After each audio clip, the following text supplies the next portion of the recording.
Swayam Prabha. Digital India. Educated India.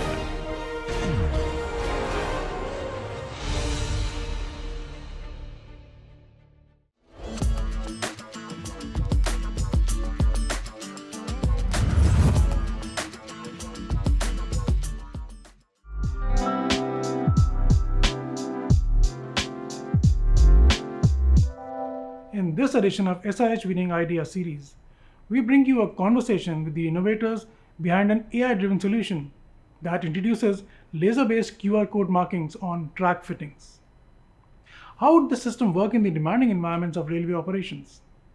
How will this technology enhance safety, efficiency, and future-ready maintenance practices? Let's hear directly from the minds shaping the next chapter of railway innovation. Welcome, team. Welcome to the studio. Hello, sir. Hi, so how are you doing? And to begin with, introduce yourself. Let us know something about you first. My name is Daksh Rathore. I'm currently pursuing a BTech degree in computer science from Bennett University.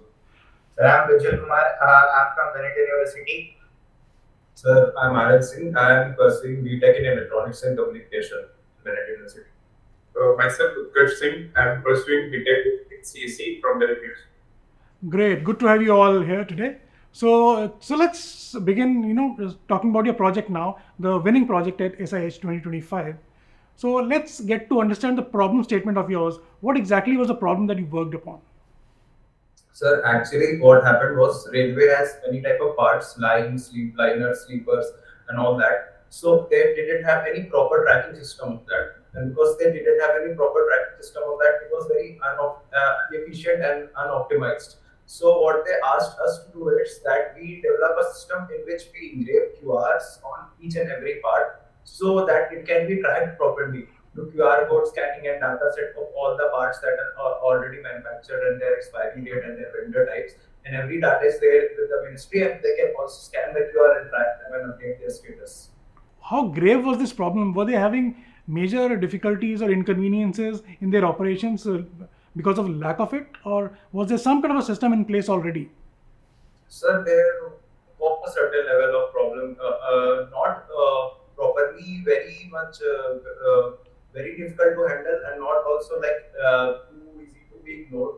It was a genuine problem which was causing them a lot of inefficiency, and also it was not cost effective because they were not able to track their parts. Alright, so the major system was already in place. They already had the inventory management part done, and the tracking part, the track management was also there. But they didn't have it streamlined, and it was not in a proper flow, in a proper pipeline. So we were there to make that whole pipeline flow together and make the whole tracking system be engaged in the actual process. Okay, so what exact solution did you come up with? What all does your solution entail? Sir, our solution included many components. First, I will explain the hardware component. So, obviously, if you want to engrave a QR code on a metal part, you need an engraver. So, we firstly develop a laser engraver prototype. And secondly, we have the software component. Software component had three parts. First, it has a generating and engraving software, which generated QR and communicated with the hardware part, our laser engraver, to engrave the QR code on parts. And secondly, we have had the site which will be with the ministry, so access all the data about all the parts that have been manufactured and all the data set with them. Third, we had the app. App is used for scanning the QR code, so the part inspector can update the status of the parts, like it is installed, it is gone for repair, and whatever it wants to do. So these were all the components of our solution. Okay, so how does it all work together, put together your hardware and software? So firstly, we will go to the manufacturing site. At manufacturing site, when the parts are being manufactured, we will use our generating and engraving software at the manufacturing site. They can generate QR code, and they can input data about them, their expiry date and their vendor details, and it will automatically generate a QR code with a unique ID to it. And then it will go to the engraving software. The engraving software will fetch the QR code which has been generated, and it will automatically queue them so that it can be engraved on each and every parts with a certain amount of delay. So that would be so the QR code will be engraved on the part, and when the part will go to the for installation, the railway inspector, when the parts is installed at that place, the railway inspector can scan the app through the QR code through the app and update the status that this part has been installed here. And like it has going for repair, so the railway inspector can update the status that this part is going gone for repair. So and thirdly, we have the website which will be the ministry that like ministry want to access the data about the part, any vendor. So it has all the data set with them with a user-friendly interface. Okay, so the app that the railway inspectors are using over there, that has also been developed by you, right?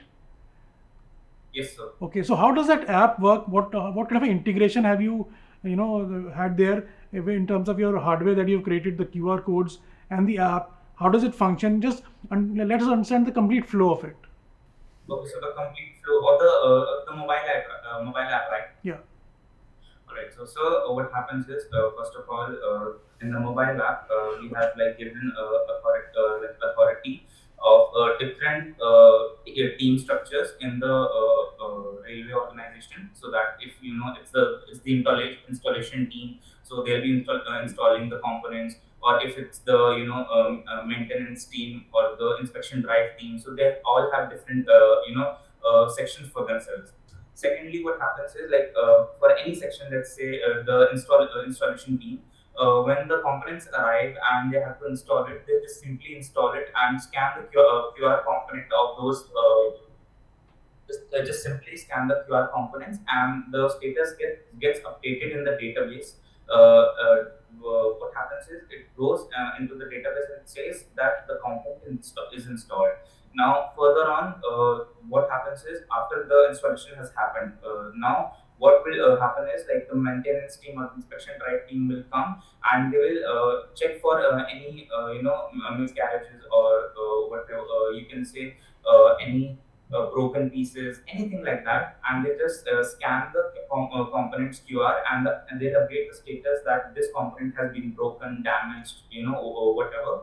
And this is how the data will again go to the database and it will get saved there with the log, like with the time. Now, what happens is once the data gets generated during a particular time period, this data is then fetched by our AI model, which then makes and analyzes all the data, and it predicts that what in future time when a particular component will possibly break or get expired or something like that. And what about the website? Does it have a specific purpose, or is it just an additional component as far as the app is concerned? So actually the website acts as an output. All the information that we have been collecting through scanning the QR, further from generating the QR, we can get the whole output through our website. Through our website, we can also get some useful information, such that which vendor has provided the best component, whose vendors' components are not that good. So we can, the railway department can fetch those important things from the website and can make a better future decision based on that. And also many predictive things also, like for example, it can also predict that this component may expire at this point of time, so they can go and replace that easily. And the website is fully like for monitoring all the steps which are being. Okay, so since your project actually, you were supposed to work both on hardware part as well as software part. So how difficult was that? How challenging was that part? Because your entire team had to be, at least one chunk of the team has to be experts in hardware and the other one in softwares. Or how did you manage this thing? Integrating both the things in the same project and successfully doing so. So firstly, when we read the problem statement, so we came up with a plan that this is how the workflow should go. The workflow that we explained, that was the workflow that we came up with. So we realized that we want to develop a hardware and we want to develop a software because we have to show the integration of our software with the hardware successfully. That will surely contribute to our winning status. So it was a bit challenging, but it was not that difficult because we already had the workflow and all on the plan with us very clearly. So we started with that, and we continued working on it continuously. We didn't stop. Even if we faced challenges during the project, there were certain times that we are not able to complete, and thinking that maybe this won't work, this won't work. But the thing was that we persisted. We eventually came along, got into the problem and fixed it. So we completed the project. There were many. There is one story though. What happened was before the final evaluation of our project, what happened was we wanted this engraving software with us, and our rival team also wanted to make an engraving software, and we also wanted to make an engraving software. So the judges told us that this engraving software should, the QR we have generated should queue automatically to the engraving software, and it should automatically with certain delay so start engraving the different QRs. So this was the challenge.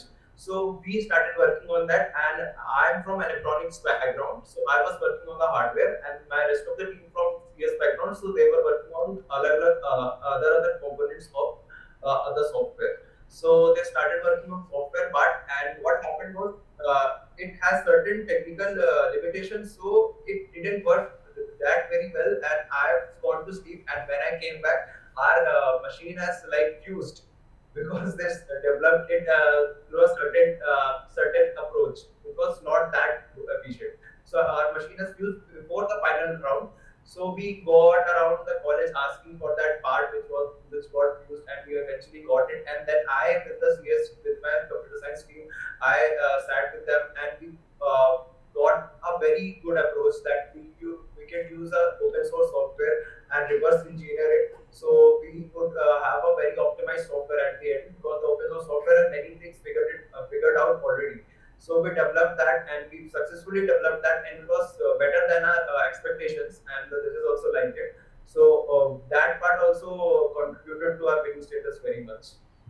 Okay, so were you able to test it under actual conditions or some kind of a validation that you were able to perform there? Sir, the amount of resources and amount of things we had, we did test it. Like we had wooden blocks, because an actual laser engraver for a metal part cost around 4 to 5 lakhs, and we have developed a prototype to showcase our capabilities and software capabilities. So we developed a 15,000 rupees prototype, and we were able to test it on wooden blocks, and we were engraving the QR one by one, like it will happen in the manufacturing side. So, and we are also scanning the QR through our app and updating the status. So that was also working. so while doing that exercise, did you come up with any issues, any problems, any challenges, any bugs, and you rectified that later? Initially, we did come with some issues, in the early development of that part, but like that, the final line, we eventually did figure it out and made it working. Okay, so how challenging was this at the SIH? Because it's a tough competition, and you just mentioned a little while ago about a competitive team who was using a similar approach also. So how was the experience at SIH, only in terms of experience, but in terms of competitiveness? So in terms of competitiveness, it's taught us many things. Actually, psychology and pressure, team building, team playing, and or teamwork, and many other skills. It taught us sleep management, time management, and how to pressure, and also psychology, because we were also conversing with the other teams, and some teams were taking this approach, some teams were taking this approach. So it was having an effect on ourselves also, that maybe we should do that or we should do that. And so it was all over a very big fuss, but it was not a bad type of fuss, it was a good type of fuss, because we were really engaged in that, and it had really good adrenaline, because we were working day and night all over, sleep managing, time managing, pressure managing, and not getting things to get into our head, like what will happen or what will that. We were just working on it, and we were really focused on that. Okay, of course you did manage all that well, which actually led to your victory there. But now tell me, how did you manage the mentors and the judges coming there? They must have been giving you feedback, which could be sometimes negative also, sometimes positive also. So what all kind of feedback did you get, and how did you react to it? How did you handle that part? Sir, we had a plan and the whole workflow of the software very clear. So sometimes judges were having a positive feedback on our plan, and sometimes they were having a negative feedback also. So in the negative part, we very disciplined, in a very disciplined way to hear that negative feedback and started working on it, and didn't thought much about it because we knew if we complete our project the way we intend to, then it would surely will be ample enough to make us win. Was it any situation, any time when you thought कि you'll have to redo this or something is not really working and then you worked on it and overcame? Sir, this part only, the engraving part only. When we were taking the old approach, it was very difficult to develop it in one night, in just one night. So we scratched that part fully and started working on it again just one night before, and we did eventually complete it. Yeah. So you changed a course and that proved to be Yes. beneficial in the end. Great. Yes. Okay, now to our understanding, please tell us like what do you think in your as per you, how much more efficient will the railways operation get after adopting this particular thing? In terms of efficiency, what difference will be there? Sir, very much efficient because all the railway parts, there are certain railway parts which have been just in the inventory and they don't have any status, they don't know where it is and where to which part. So with our solution, they can know where it is and what its status is, when it was manufactured, when what is expiry date. They can know the dates also and how many years before it was uninstalled from the railway track. So it will overall change the whole working of the parts management system of railway, which will be very efficient because right now there are many parts which are not used or don't have any status to them. With our solution, it would be really easy and it will be integrated from the manufacturing to the uninstalling part of the railway part. So it would cover the whole process. So there will not be a single part. If they use it that well, there won't be a single part which goes to waste. Not just in that manner, sir, also in labor efficiency and time efficiency also. If you look into the solution we have made, it will impact the people in the team as well because before our solution is implemented, what is happening is currently there are many teams are designated to just look into the railway tracks for the components which are broken, and the whole process of marking the broken components is very tedious. So what our solution will provide us, like it will be a one-way thing. Like it will not be necessary for the teams to do it back and forth again and again, because it will be simply just a click of the phone, and every information about the component, about its issue will be registered in the database, and simply by from the website we have created, the actual ministry can just monitor and send the teams, delegate the teams to just easily fix those issues. Okay, it certainly sounds like a very efficient system. I'm sure railways will be very much interested in adopting this. So what are the future plans? Where do you think you can take this from here? Sir, we do think that we would like to contribute our project to the railways, because that's where it will shine and that's where it will work. So we are currently trying. They have approached us first time, and the judges was also very eager to adopt our project with the railways, and we are going to communicate with them soon enough to know the status of our deployment. Okay, great. That's very heartening to hear that they are very much interested, and it does sound like a very efficient, solution that you've come out with. Great. So congratulations once again on winning the SIH 2025, and we wish you all the best for the future of this project of yours. I hope very soon Railway is going to make the best use of it, and you guys will have your name written in the history of railways efficiency manuals very soon. Thank you so much for joining us today and sharing your project with us, and we wish you all the best. Thank you, sir. Thank you. It is clear that innovation is steadily transforming even the most foundational elements of our infrastructure. With the integration of AI and laser-based QR code marking, track fittings would be intelligent assets within a smart railway ecosystem. Thank you for watching, and stay tuned as we continue to bring you stories that inspire innovation and drive progress.